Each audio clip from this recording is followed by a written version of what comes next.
Hello दोस्तों, स्वागत है आपका हमारे न्यू यूट्यूब चैनल पर। दोस्तों, आज मैं आपके लिए लेकर आया हूं सिविल इंजीनियरिंग के प्रीवियस ईयर के क्वेश्चंस। तो दोस्तों चलिए करते हैं आज की वीडियो स्टार्ट। देखिए क्वेश्चन मेरा पहला जो आपकी स्क्रीन पर आ गया है वो क्या कह रहा है, the effective length of a fillet weld is. दोस्तों इफेक्टिव लेंथ पूछ रहा है फिलेट वेल्ड की, तो बना के दिखा देता हूँ ये कैसा होता है। ये हमारी कुछ फिलेट वेल्ड इस तरह से होती है। मान लीजिए हमारी यहाँ से लेकर के ये टोटल लेंथ होती है, ये होती है हमारी L, यानी कि इसे हम बोलते हैं ओवरऑल लेंथ। और इफेक्टिव लेंथ जो होती है वो होती है हमारी यहाँ से यहाँ तक, ठीक है, इसे हम बोल देते हैं L इफेक्टिव। और ये जो होती है ये होती है S, यानी साइज ऑफ वेल्ड। मुझे L इफेक्टिव निकालना है। L इफेक्टिव कैसे निकलेगा, तो L जो टोटल लेंथ है मेरी वो, उसमें से मैं क्या माइनस कर दूंगा, ये वाला S और ये वाला S, ठीक है। तो वो मेरे पास क्या आ जाएगा, मेरे पास इफेक्टिव लेंथ निकल के आ जाएगी। इस क्वेश्चन का जो आंसर होगा वो option second will be the right answer. बढ़ते हैं अपने अगले क्वेश्चन की तरफ। The maximum slenderness ratio of a tension member as per the code shall not exceed. तो मैक्सिमम स्लेंडरनेस रेशियो को हम डिनोट करते हैं किससे, लैम्डा मैक्स से। और टेंशन मेंबर के लिए इसने पूछा है तो वो होता है हमारे पास 400 होता है। अगर ये आपसे पूछता कि कॉम्प्रेशन मेंबर के लिए कितना होता है, तो लैम्डा मैक्स की जो वैल्यू हो जाएगी वो कितनी हो जाएगी, 350 हो जाएगी लैम्डा मैक्स की वैल्यू कॉम्प्रेशन मेंबर के लिए। तो यहाँ पर जो इसका आंसर है 400 will be the right answer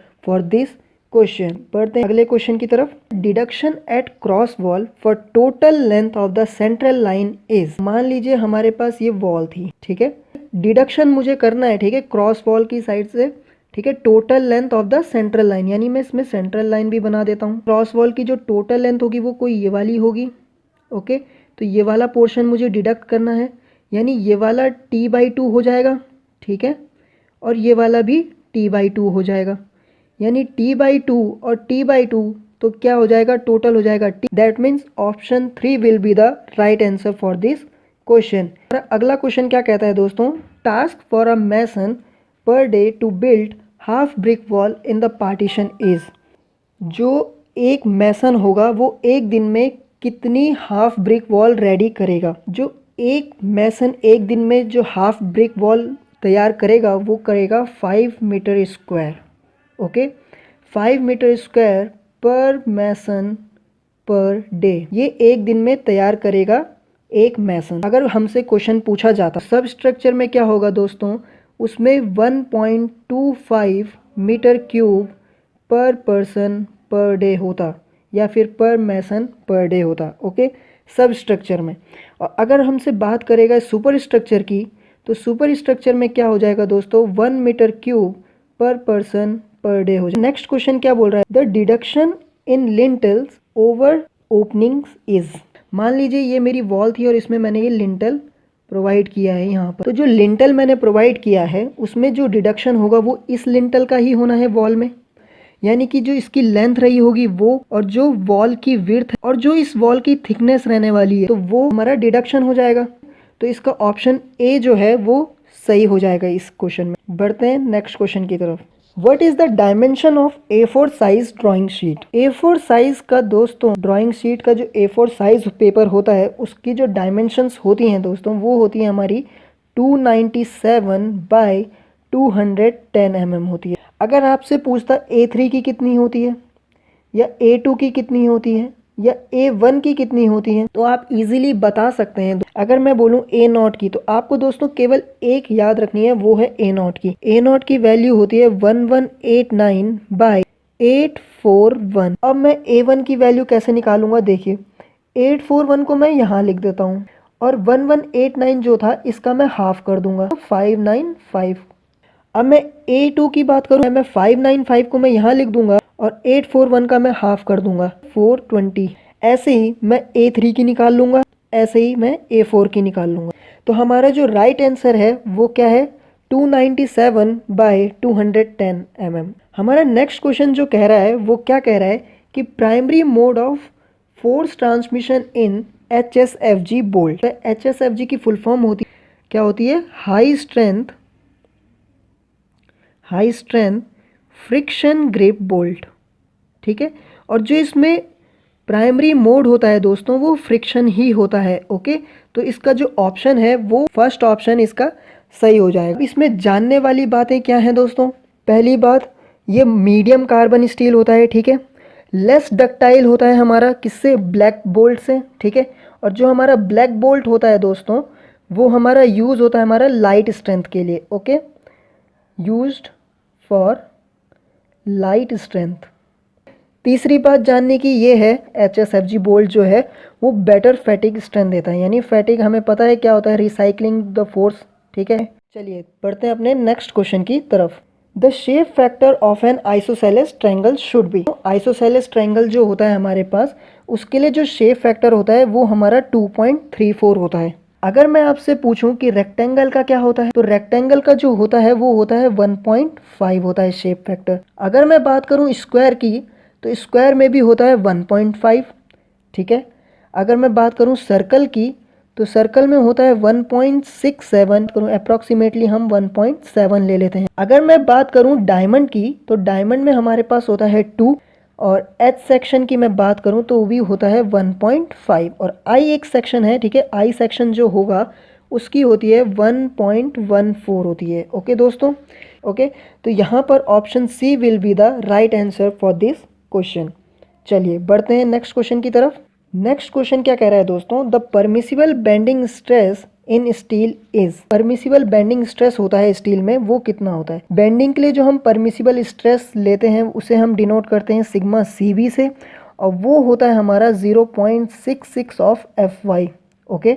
और ये जो FY होता है ये होती है हमारी यील्ड स्ट्रेंथ, और स्टील में हम जनरली इसे कितना लेते हैं? 250 लेते हैं दोस्तों।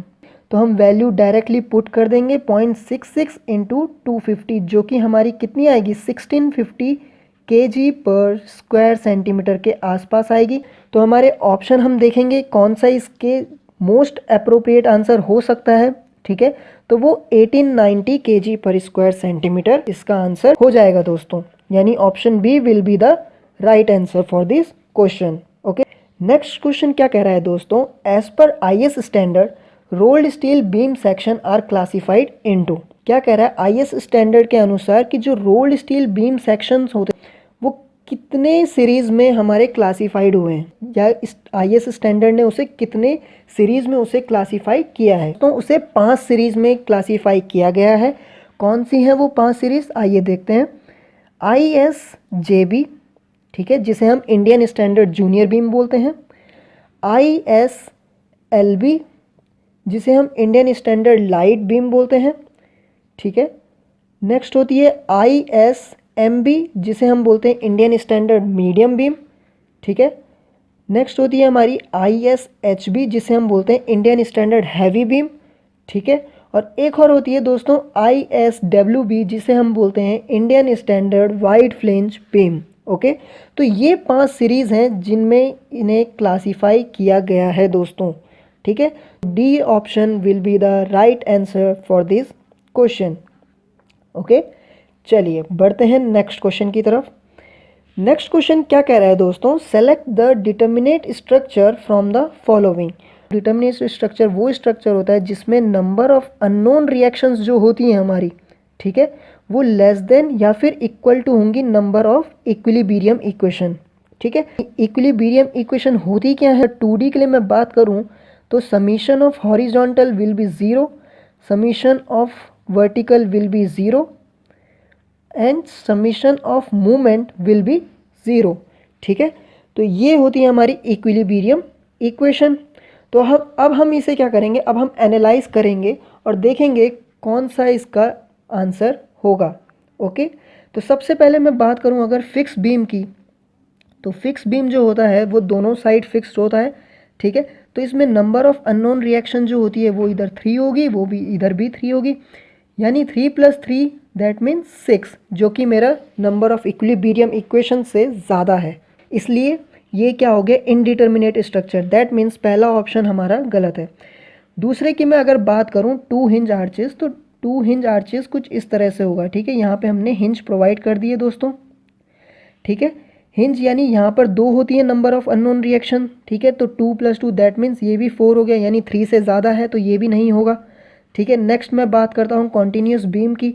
तो कॉन्टीन्यूस बीम में मैं हो सकता है मैं हिंज प्रोवाइड कर दूँ, हो सकता है मैं रोलर प्रोवाइड कर दूँ, ठीक है दोस्तों, हो सकता है मैं हिंज प्रोवाइड कर दूं। तो 2 1 2 5 ये भी 3 से ज़्यादा है दोस्तों, तो ये भी नहीं होगा। लास्ट देख लेते हैं कैंटिलीवर बीम। तो कैंटिलीवर बीम क्या होता है दोस्तों, one side fixed and other will be free. Okay, तो इसमें जो नंबर ऑफ अननोन रिएक्शन होंगी वो कितनी होंगी, 3 होंगी। और हमें पता है नंबर ऑफ इक्विलिब्रियम इक्वेशन वो भी कितनी होती हैं, 3 होती हैं दोस्तों। ये जो है ये हमारा डिटर्मिनेट स्ट्रक्चर हो जाएगा दोस्तों, यानी option D will be the right answer for this question. चलिए बढ़ते हैं अपने अगले क्वेश्चन की तरफ। अगला क्वेश्चन कह रहा है दोस्तों, Bernoulli equation is not applicable. Okay दोस्तों, बर्नौली इक्वेशन जो है वो किसके लिए एप्लीकेबल नहीं है इनमें से। बर्नौली इक्वेशन जो होती है, यूलर इक्वेशन को इंटीग्रेट करते हैं जब हम, तो हमें मिलती है बर्नौली इक्वेशन। ठीक है, और बर्नौली इक्वेशन के एजम्पशंस क्या क्या है। बर्नौली इक्वेशन के एजम्पशन ये हैं कि वो सबसे पहले तो कहता है दोस्तों कि फ़्लो जो होना चाहिए वो हमारा आइडियल फ़्लो होना चाहिए, आइडियल एंड इनकॉम्प्रेसिबल फ़्लो होना चाहिए। दूसरी बात ये कहता है वन डायमेंशनल होना चाहिए, और तीसरा ये कहता है इररोटेशनल होना चाहिए दोस्तों। इररोटेशनल का मतलब ये है कोई भी विस्कस इफेक्ट नहीं होगा। ठीक है, तो यहाँ पर अब हम देख लेते हैं flow of ideal fluid with zero viscosity, तो ये सही है दोस्तों। अगला बोल रहा है इनकॉम्प्रेसिबल फ्लो, ये भी सही है। अगला है वन डायमेंशनल फ्लो, ये भी सही है। Rotational flow will be the wrong and this will not applicable, that means option D will be the right answer for this question. Okay, चलिए बढ़ते हैं अगले क्वेश्चन की तरफ। IS code of practice for design of raft foundation is, यानी IS code ने जो recommend किया है राफ्ट फाउंडेशन के लिए वो कौन सा कोड है इनमें से। ठीक है, जो IS 456-2000 होता है दोस्तों, ये होता है RCC के लिए, ये RCC के लिए IS ने रिकमेंड किया। दूसरा हमें बोल रहा है IS 2950-1981, ये दोस्तों राफ्ट फाउंडेशन के लिए है। जो नेक्स्ट पूछ रहा है IS 1904-1986, ठीक है, ये जो है दोस्तों ये हमारा design and construction of foundation in soil. ठीक है, और जो हमारा लास्ट ऑप्शन है IS 1080, ठीक है, तो ये हमारा शैलो फाउंडेशन के लिए है दोस्तों। ठीक है, किसके लिए है, जनरली शैलो फाउंडेशन के लिए ये वाला होता है। ओके, चलिए बढ़ते हैं नेक्स्ट क्वेश्चन की तरफ। The shortest distance from the root of the fillet weld to the face of the weld is called as, यानी अगर मैं बात करूं फिलेट वेल्ड की, ठीक है, ये हमारा फिलेट वेल्ड है। ठीक है, ये हो गया फिलेट वेल्ड। तो फिलेट वेल्ड के रूट से दोस्तों, रूट से फेस तक, ओके, तो ये रूट हो गया और ये फेस ऑफ द वेल्ड हो गया। ठीक है, तो जो ये शॉर्टेस्ट डिस्टेंस होती है इसे हम बोलते हैं थ्रोट थिकनेस। ओके, इसे हम बोल देते हैं थ्रोट थिकनेस। ओके, तो जो इसका राइट आंसर होगा वो बी ऑप्शन हो जाएगा दोस्तों, इफेक्टिव थ्रोट थिकनेस। ठीक है, यही हमारी शॉर्टेस्ट डिस्टेंस हो जाएगी। Okay, a steel rod of 30 mm dia and 3 meter length is subjected to an axial pull of 50 kilonewton. If E is equals to 2 into 10 to the power 5 Newton per mm square, the elongation of the rod will be। तो दोस्तों ये question जो है ये सोम से है। बोल रहा है कि हमारे पास मान लीजिए एक स्टील रॉड है, ठीक है, जिसमें एक्सियल पुल लग रहा है 50 किलो न्यूटन का। ओके, 50 किलो न्यूटन का एक्सियल पुल लग रहा है। ठीक है, इसकी जो लेंथ है वो 3 मीटर है। ओके, और जो इसमें डायामीटर दे रखा है वो हमें दे रखा है 30 mm। ठीक है दोस्तों, सबसे पहले ऑप्शन देखिए हमें mm में है, यानी कि हमें सारी जो यूनिट है उसको हमें mm में चेंज करना है। ठीक है, तो देखिए अब मैं अगर बात करूं तो डेल्टा L जो होता है हमारे पास वो हो जाता है PL/AE। तो अब हमें P पता है, P जो हमें लोड दे रखा है 50 किलो न्यूटन का, तो हम 50 इंटू 10 टू दी पावर 3 कर देंगे। लेंथ हमें दी है 3 मीटर, तो इसे हम mm में चेंज करेंगे तो 3 इंटू 10 टू दी पावर 3 हो जाएगा। ठीक है, एरिया हम निकाल लेंगे। एरिया कैसे निकालेंगे, π/4 d स्क्वायर से निकाल लेंगे दोस्तों। π/4 इंटू डी यानी 30 mm रख के हमारे पास आ जाएगी वैल्यू, वो कुछ आ जाएगी 225 पाई करके आ जाएगी। ठीक है, और जो हमारे पास यंग मॉडुलस ई जो है उसकी वैल्यू भी हमें दी है 2 into 10 to the power 5 newton per mm square, तो हमें इसे चेंज करने की ज़रूरत नहीं है। ठीक है, तो जो आपका आंसर आएगा वो 1.062 mm आएगा दोस्तों। ठीक है, तो option B will be the right answer. Next question क्या बोल रहा है दोस्तों, the volume of ground water extracted by gravity drainage from a saturated water bearing material is known as, यानी जो वॉल्यूम होता है हमारा ground water extracted by gravity drainage, ठीक है दोस्तों, उसे हम बोलते हैं स्पेसिफिक यील्ड बोलते हैं। ओके, स्पेसिफिक यील्ड बोलते हैं। अगर मैं बात करूं स्पेसिफिक कैपेसिटी की, तो स्पेसिफिक कैपेसिटी को मैं QS से डिनोट करता हूं और वो होता है मेरा discharge upon draw down. Okay दोस्तों, ये हो जाता है मेरा डिस्चार्ज अपॉन ड्रॉ डाउन, इसे बोल देते हैं हम स्पेसिफिक कैपेसिटी। अगर मैं बात करूं स्पेसिफिक रिटेंशन की, तो स्पेसिफिक रिटेंशन क्या होता है दोस्तों, जो against the gravity soil contains water.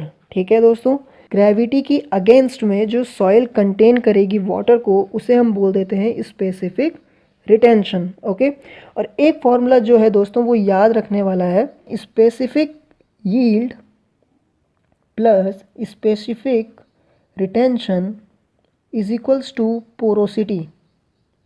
Okay friends, बहुत ही ज़्यादा इंपॉर्टेंट है। ठीक है दोस्तों, तो इसका जो आंसर है दोस्तों वो है D option will be the right answer for this question.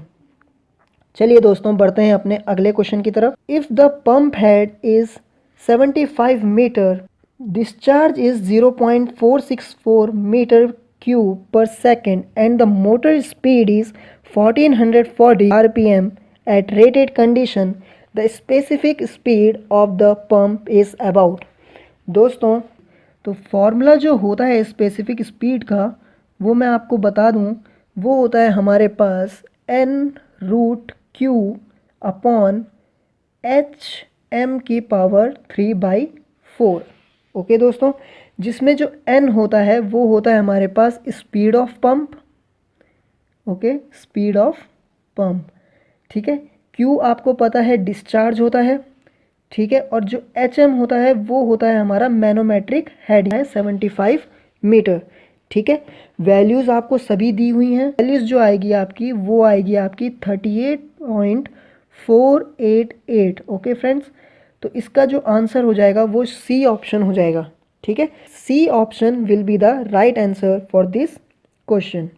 हमारा अगला क्वेश्चन क्या कहता है, water flows through a 100 mm dia pipe with a velocity of 0.015 meter per second if the kinematic viscosity of water is 1.13 into 10 to the power minus 6 meter square per second, the friction factor of the pipe material is। अब हमें निकालना क्या है, friction factor निकालना है। तो friction factor आपको पता है लैमिनार के लिए कितना होता है, 64/RE होता है, यानी रिनॉल्ड्स नंबर। RE की जो वैल्यू होती है वो होती है ρVD/μ। ठीक है, ठीक है, और म्यू अपॉन रो आपको पता है दोस्तों, उसे हम डिनोट करते हैं न्यू से, और वही हमारी होती है काइनेमेटिक विस्कोसिटी। ठीक है दोस्तों, काइनेमेटिक विस्कोसिटी हो जाती है। ठीक है, तो फॉर्मूला हमारा सीधा सीधा F का बन जाएगा 64/RE की जगह मैं रख दूंगा ρVD/μ। दैट मीन्स सिंप्लीफाई करूँ तो 64/VD/न्यू। ठीक है दोस्तों, वैल्यूज़ रखनी है, आंसर इजीली आ जाएगा डी यानी 0.048। ठीक है दोस्तों, तो इसका आंसर जो है D will be the right answer. तो इसमें जो फ्रिक्शन फैक्टर की वैल्यू होती है वेरी करती है कहाँ से, 0.020 से लेकर के 0.040 के बीच में वेरी करती है फ्रिक्शन फैक्टर की वैल्यू। ओके, अगला क्वेश्चन क्या कह रहा है दोस्तों, a belite is called as, C3S होता है सबसे पहला बोक्स कंपाउंड होता है, इसे हम ट्राई कैल्शियम सिलिकेट बोलते हैं और इसी को हम एलाइट भी बोलते हैं। ओके दोस्तों, दूसरा होता है हमारे पास C2S जिसे हम बेलाइट बोल देते हैं। तीसरा होता है हमारे पास C3A जिसे हम सेलाइट बोलते हैं। लास्ट होता है हमारे पास C4AF जिसे हम बोलते हैं फेलाइट, यानी C4AF tetra calcium alumino ferrite, C3A try calcium aluminate, C2S die calcium silicate और C3S try calcium silicate. C3S होता है और जो C2S होता है ये दोनों हमारे बोक्स कंपाउंड में इम्प्योर फॉर्म में होते हैं। ओके, इम्प्योर फॉर्म का मतलब ये है कि इसमें कुछ ना कुछ इम्प्योरिटीज़ होती हैं। इम्प्योरिटीज़ रहने का मतलब ये है कि ये अफेक्ट करेंगे हार्डनिंग को, सीमेंट को हार्ड करने में अफेक्ट करेंगे। Okay, option B will be the right answer for this question. चलिए दोस्तों बढ़ते हैं अपने आखिरी क्वेश्चन की तरफ। A soil has a discharge velocity of 6 × 10⁻⁻7 metre per second and void ratio of 0.5. Its seepage velocity is VD हमें दे दिया है 6 × 10⁻⁻7 मीटर पर सेकेंड हमें दे दिया है, void ratio हमें दे दिया है 0.5 और हमें निकालना है सीपेज वेलोसिटी यानी VS। ओके, VS का फॉर्मूला होता है VD/N। N जो होता है वो होता है पोरोसिटी। E आपको मालूम है दे रखा है 0.5, तो N आप इजीली निकाल सकते हैं E/1 + E रिलेशन से। N की वैल्यू जो है वो 1/3 आ जाएगी दोस्तों। वो आप इस फॉर्मूले में पुट करेंगे तो देखिए अगर मैं रख दूं तो 6 × 10⁻⁻7 अपॉन 1/3, ये 3 जो है ये ऊपर चला जाएगा यानी 6 3 जा 18 यानी 18 × 10⁻⁻7 मीटर पर सेकेंड इसका आंसर हो जाएगा। यानी option A will be the right answer for this question.